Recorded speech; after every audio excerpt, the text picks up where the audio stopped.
Kaya pala hindi nakalaki rin. Titikman natin kung ano ito. Talagang sabi yan. Matamis daw ito. Ako, putang ina kali ito. Paano makakapag-asawa rin? Ito. Tama na kayo. Saging na matampuin.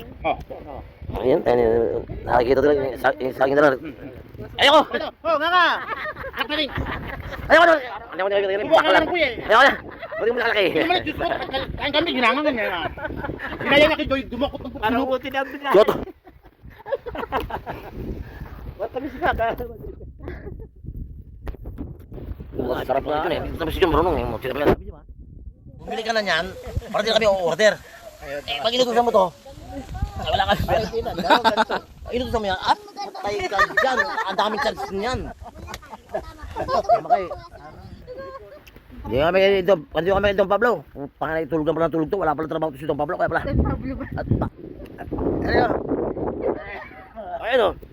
Sana may sakit ko siya. Ay lakas-lakas. Nag-araro. Nag-araro na pa ng bukid. Nakita ako. Eh, umano siguro. Ay, oo. Don Pablo. Napakarami palang pulis nila eh. Oo. Oo. Kaya pala nagtatabaan yung mga nakatara din eh. Ngayon.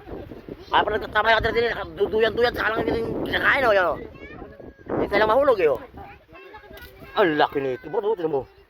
Tinan mo nga papakita ko yung kamay ko. Oo. Tinan mo, gano'n kalaki yan. Anong tawag dyan? Peras. Tawag dyan. Ayan. Birnin. Birnin. Yan ang birnin. Chloe ha. O, ayan o. O, birnin. Daming birnin nyo o.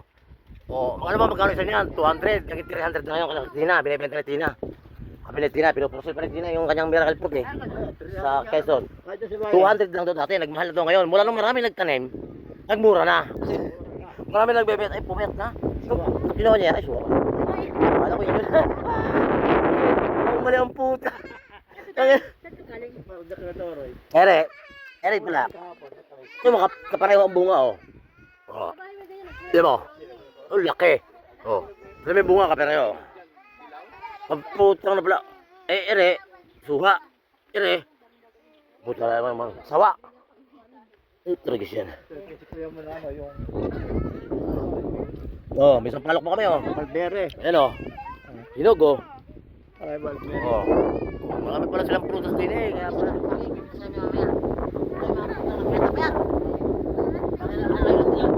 dinayo namin eh. Ang dinayo namin. Pati yung suwang kaya. Yun doon lalaki. Natakot. Natakot sa kainin.